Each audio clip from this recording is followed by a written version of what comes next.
Hello friends, welcome again to the series Why Mathematics.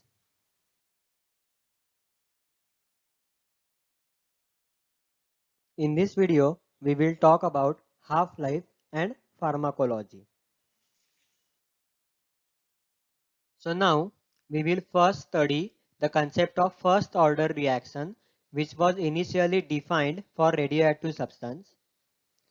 So, if square bracketed A represents the concentration of radioactive substance at time t, then dA by dt will represent rate of change of that concentration with respect to time.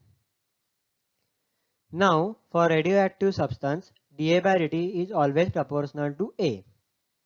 And due to radioactivity, the concentration of A goes on decreasing. Therefore, dA by dt must be negative. Therefore, we get the following differential equation as dA by dt is equal to minus k into A, where k is some positive constant. So now solving this differential equation with the help of integration, we get the final result as natural logarithm of A is equal to minus kt plus natural logarithm of A naught, where A naught is initial concentration.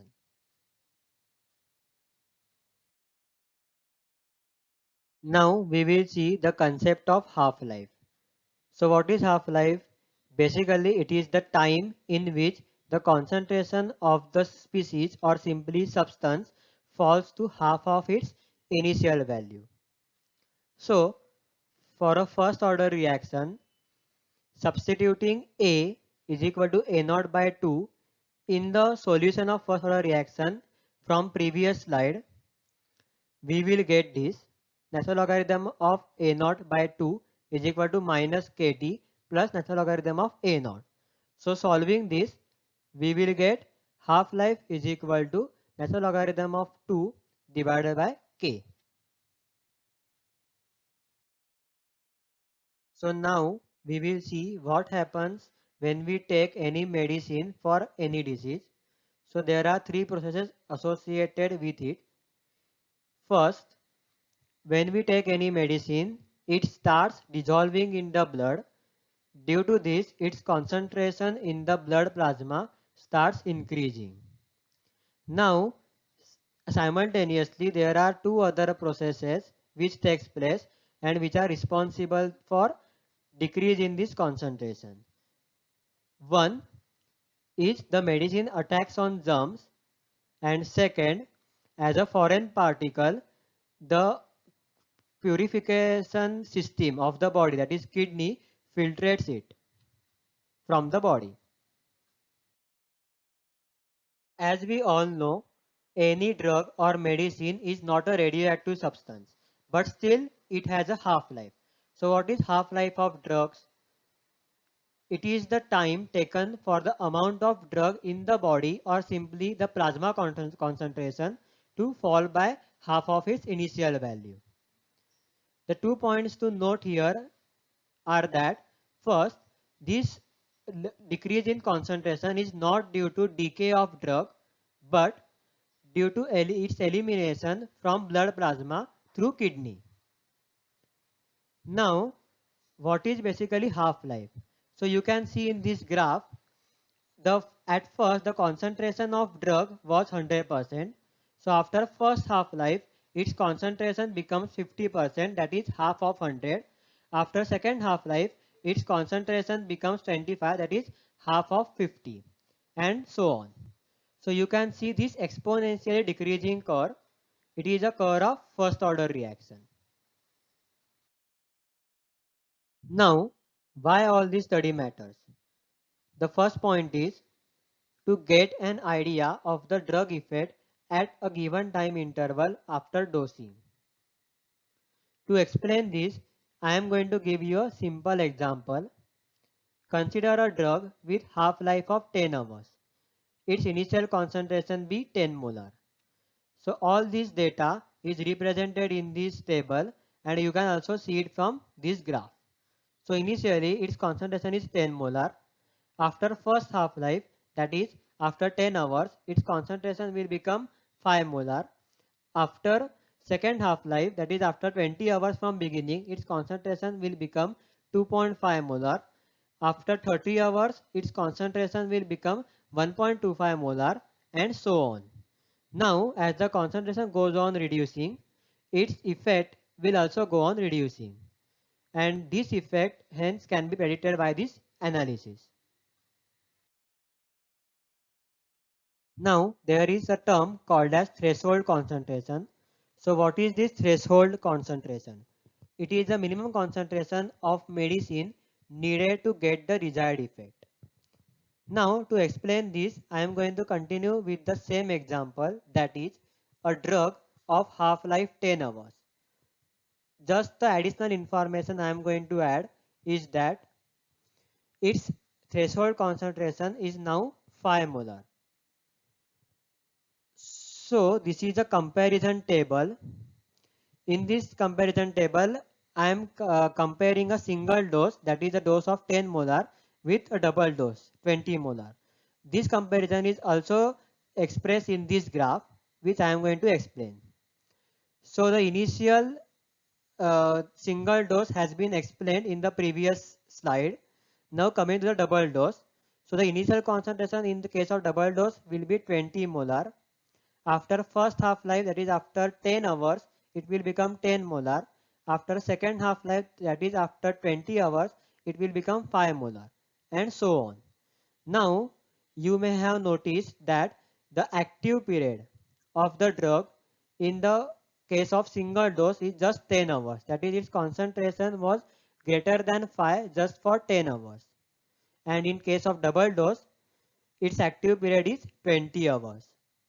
So its active period in case of double dose has increased. So this method of increasing the active period is called as bolus kinetics. But there is a problem with this bolus kinetics. To explain that problem, I am going to take a simple example. Let a half-life of drug be 12 hours. The expected time of recovery of patient be 2 days. That is, the minimum concentration or threshold concentration of the drug has to be maintained in the body for 2 days. Now, for simplicity, let the threshold concentration of the drug be 100%. Thus, the life of drug must be increased by 48 hours by 12 hours, that is 4 half-lives. And after each half-life, the concentration becomes half of previous. To get the 100% concentration at final, we have to take 2 raised to 4, that is 16 doses initially. Now, what is the problem with taking 16 doses at a time? That we are going to see in the next slide.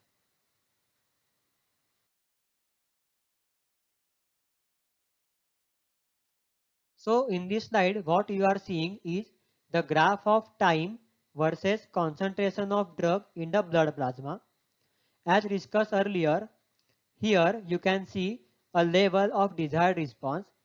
It is the level above which we get the desired effect of drug. That is, it is the level of threshold concentration.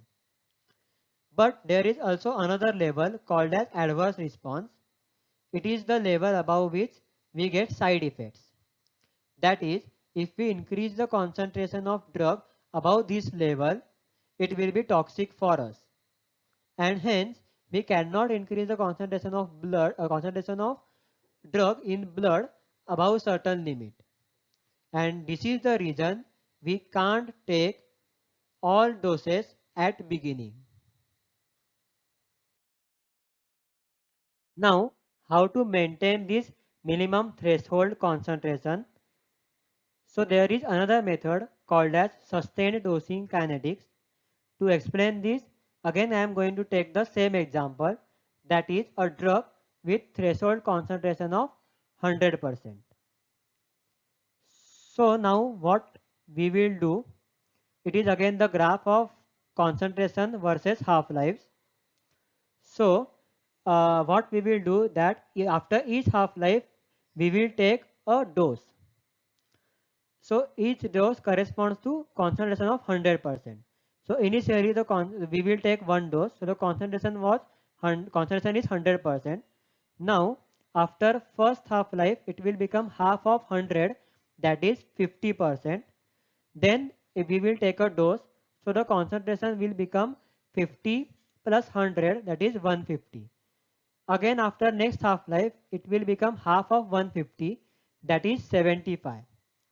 Then again we will take a dose, so the concentration will become 75 plus 100, that is 175.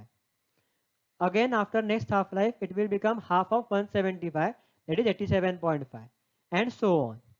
So now what we are observing in this graph is that this minimum concentration is reaching a stable value, that is 50, 75, 87.5 to 100%. So after reaching a steady state, this graph will vary like 200, 100, 200, 200 and so on. So this is another kind of graph which I am going to show. It is varying between 100 and 50, but it is just the same logic. It is varying like 100, 50, 100, 50 and so on. So using this way we are maintaining the minimum threshold concentration, and also we are not allowing the maximum concentration to go beyond the toxic level. Now, all the discussion that we have done so far can be summarized in this one line, that is, this study can predict power and frequency of doses. Also, there is one more point. If there is some medicine that is not working on a patient and doctor wants to change the medicine, then before using new medicine, the effect of last medicine has to be completely wear off. After 5 half-lives, the concentration of any medicine becomes negligibly small. So so we can expect that the effect is wear off after 5 half-lives. So all these calculations can be done using this study. So this is how mathematics plays an important role in the field of pharmacology. Thanks.